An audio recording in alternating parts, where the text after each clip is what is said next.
السلام عليكم ورحمة الله وبركاته. أولا انتوا وحشتوني وحشتوني وحشتوني جدا جدا جدا فوق ما تتخيلوا.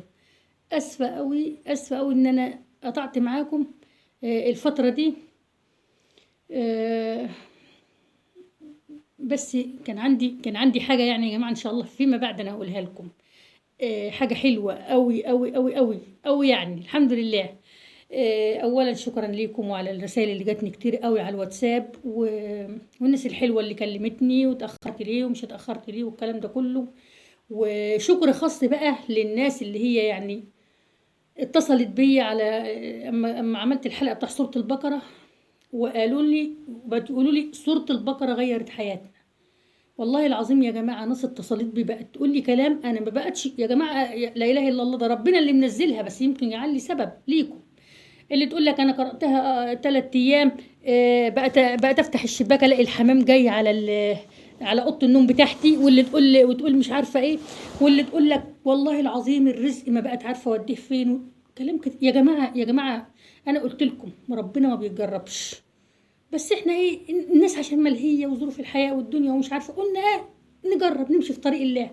اقسم بالله يا جماعه ما فيه طريق هتسلكيه في الدنيا ولا حاجه هتسلكيها في الدنيا زي طريق ربنا. انا مجربه الايام دي. انت ممكن يكون عندك موهبه، ممكن يكون عندك حاجه، ممكن يكون عندك روحانيات عاليه، ممكن وانت ما انتش عارفه حاجه. يعني انا هحكي لكم على قصه واحده قريبه مني قوي قوي قوي قوي قوي. وكانت مش عارفه حتى الصلاه ما كانتش بتصلي، كانت تعرف حاجه، وكانت الدنيا لهياها، وكانت بتروح وتاجي وفسح وخروج ومش عارفه ايه. وفجاه يا جماعه كده جالها شويه تعب.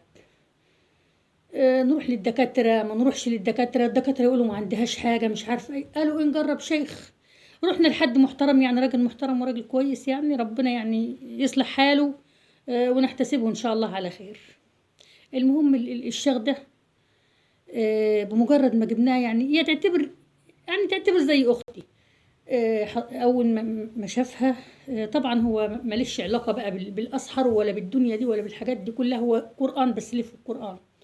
حد روحاني يعني قوي قوي قوي، يعني متطور جدا في الروحانيات. وان شاء الله الحلقات الجايه هكلمكم عن الروحانيات، وهقول لكم ازاي تطوري نفسك، وازاي تعرفي نفسك ان انت روحانيه، وازاي تعرفي نفسك ان انت عندك كنز ما بعده كنز وانت ما انتش عارفاه، باذن الله واحده واحده. المهم يا جماعه، اول ما راحت عنده، آه، اكتشفنا ان هي عندها ايه، روحانيات وروحانيات متطوره جدا وعاليه جدا. ناس هتقول روحانيات ايه ومش عارفه ايه.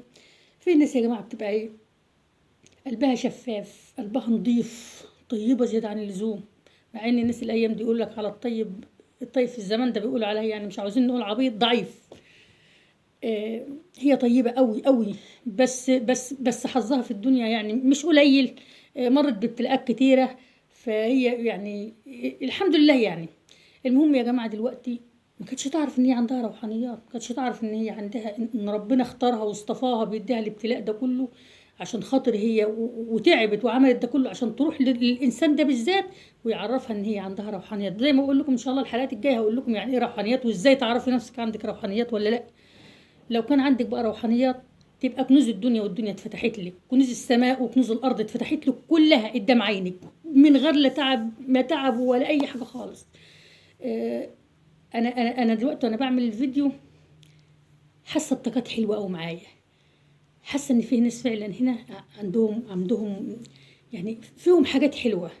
فاحنا عاوزين يا جماعه نكتشف بعض، عاوزين نتطور. انا عايزه اشتغل على القناه دي والله لا بص للمشاهدات، وانتوا عارفين ان انا عارفه متاكده ان المحتوى ده مش هيجيب مشاهدات. اللي كان بيجيب الطيور وكده انا مش عايزه الطيور بقى، انا عايزه ولو بس تدخل واحده، كلمه واحده اقولها لها من اللي اقوله ده.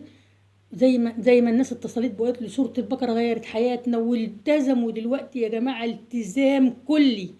مش بنقول بقى التزم ايه مثلا في الاول كده نصوم على طول، مش لا، احنا هنبدأ واحدة واحدة، هنبدأ في واحدة واحدة. اقرأي كل يوم قص صور من سورة البقرة. اي شوفي، عودي نفسك. والله يا جماعة سورة البقرة دي تركها حسرة، وهي الحاجة الوحيدة اللي ما بيقدروش على الصحراء.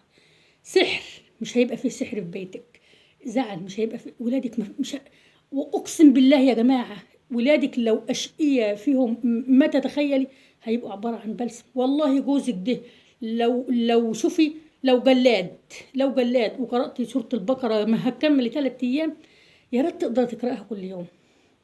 والله العظيم جوز جديدة، والله وعن تجربة يا جماعة، والله أنا عايشة التجربة دي، والله أنا عايشة التجربة دي. أنا مش مصدقة اللي بيحصل أصلا في بيتي، ومش مصدقة الناس اللي هي قرأت واشتغلت وجات لهم معجزات. مش مصدقة. جربي. طب انت هتخسري ايه؟ امسكي سورة البقرة، وهقول لكم ان شاء الله على سورة بكرة تقرأوها بعد من عصر الجمعة لحد اذان المغرب بإذن الله. حتى لو مش فاضية، حتى لو انت في مطبخك اقرأي، وانت قاعدة بتعملي الأكل، وانت داخلة، وانت طالعة اقرأي السورة دي. والله يا جماعة هتلاقي فتح ما بعده فتح. اسمعوا مني الكلام، اعتبروني اختكم الكبيرة الصغيرة اي حاجة، مفيش مشاكل. آه المهم يا جماعة، عرفت بقى زي ما قلت لكم، عرفت بقى نفسها عندها روحانيات. بقت سجدت على الارض قدام الراجل، وبقت تبكي وتعيط. دلوقتي يا جماعة ان قلت لكم والله بتجيلها الملايكة معاها. هي اختي نحتسبها على خير يعني.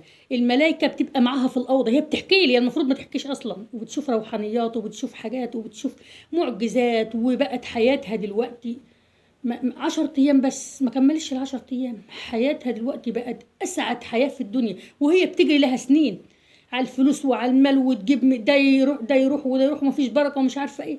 دلوقتي الدنيا الحياه اتغيرت، بقت عندها يا جماعه ده القرب من ربنا حلو قوي. القرب من ربنا حلو قوي قوي قوي قوي قوي. ابدأي بصورتين. ابدأ امسك السبحة كده اهو. انا من فضل ربنا ما بسيبش السبحة دي من ايدي، وانا في المطبخ في ايدي. مش مهم السبحة دي، السبحة الالكترونية اللي بتحط في الصبع ده. اسفة.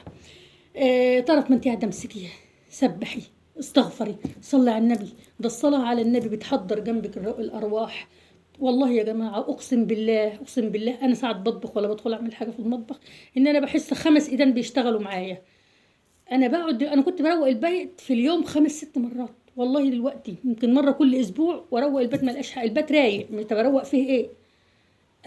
معجزات في البيت، أنا بحس بمعجزات. بركة ما بعدها بركة، رزق ما بعده رزق. آه يا جماعة احنا بنتعامل مع رب العالمين، مش بنتعامل مع حاجة، احنا بنتعامل مع ربنا. المهم انا هقول لكم النهارده على صورته، وكل يوم باذن الله انا مش هقطع بقى، كل يوم باذن الله هعمل فيديو، باذن الله ربنا قدرني هعمل فيديو في النهار، وهعمل فيديو اخر النهار. وبقول لكم انا مش عايزه مشاهدات، بس اللي تقدر تشير لي الفيديو تشيره. يمكن واحده تبقى معديه كده تسمع كلمه ربنا يهديها ويصلح حالها. إيه اللي هي ما معهاش فلوس، اللي هي ولادها تعبينها، اللي هي جوزها تعبها، اللي كذا اللي كذا اللي كذا اللي اي حاجه. وربنا يحبب فينا خلقه يا رب. هتتحبي من ناس، هتتحبي من سلايفك، هتتحبي من حماتك، هتتحبي من جوزك، هتتحبي من حماكي. كل الدنيا دي هتحبك بمجرد ان انت تدخلي في طريق الله. مش بنتعصب بقى هنصوم ليل ونهار ومش عارفه ايه ومش عارفه إيه. لا، على قدنا على قدنا، لحد ما هتبص تلاقي ربنا. يعني شوف، انت ارتقيتي واحده واحده، انت ارتقيتي في تقدم. انت مستنيه الصلاه بعد الصلاه، انت مستنيه الايه، مستنيه الاذان، مستنيه انك تمسك المصحف ده، مش عايزه تسيبيه من ايدك، حاجات كتير قوي. المهم بكره يا جماعه باذن الله الصوره اللي هقولها لكم دي، والله يا جماعه ما تتبعوها لتفتح عليكم فتح مبين. فتح مبين يعني فتح مبين يعني في نفس الوقت. سوره النصر من بعد عصر الجمعه لحد قبل المغرب. طرف ما انت قاعده على صباع، شوفي اقرأيها على قد ما تقدري. عرفتي تقرأها 1000 مرة اقرأيها. إذا جاء نصر، أعوذ بالله من الشيطان الرجيم، إذا جاء نصر الله والفتح ورأيت الناس يدخلون في دين الله أفواجا فسبح بحمد ربك واستغفر إنه كان توابا. الصورة دي فيها أسرار يا جماعة، فيها أسرار عجيبة عجيبة لا يعلمها إلا الله. بتفتح عليك أبواب السماوات والأرض. ادمنيها ليل ونهار، اعملها. أيوة يوم الجمعة أكيد، يوم الجمعة لازم طبعا تكوني قارئة سورة الكهف. لازم تقرأ سورة الكهف يوم الجمعة. هتنور لك حياتك، هتنور لك بيتك، هتنور لك عيشتك، هتخلي لك الدنيا حلوة قوي. وإذا جاء نصر الله والفتح دي، شوف ادمنيها، خليها في لسانك ليل ونهار. وهقول لكم على صور كتير قوي يا جماعة غيرت حياتي وغيرت دنيتي وغيرت الناس اللي حواليا جيراني، وغيرت حاجات كتيرة. طبعا ان شاء الله كل يوم هنعمل حاجة وهنتكلم وربنا والله المستعان. مش هطول عليكم عشان الفيديو كده طال. وطبعا يعني انا تحت امركم، اللي عاوزه رقم يتواصل معايا مفيش مشكله، اي حاجه يعني ايه. المهم ان انتوا حاولوا كل طريقه، ابداوا بسوره البقره بصفحه بصفحتين. حاولوا يا جماعه السبحه، مش مهم السبحه الالكترونيه ما تسيبهاش من ايدك. استغفري، صلي على النبي. وانت بتاكل وانت بتشرب وانت بتغسل وانت بتعملي محشي الدنيا هتتغير معاك أوي، أقسم بالله الدنيا هتتغير معاك أوي. السلام عليكم ورحمة الله، أشوفكم في فيديوهات تانية.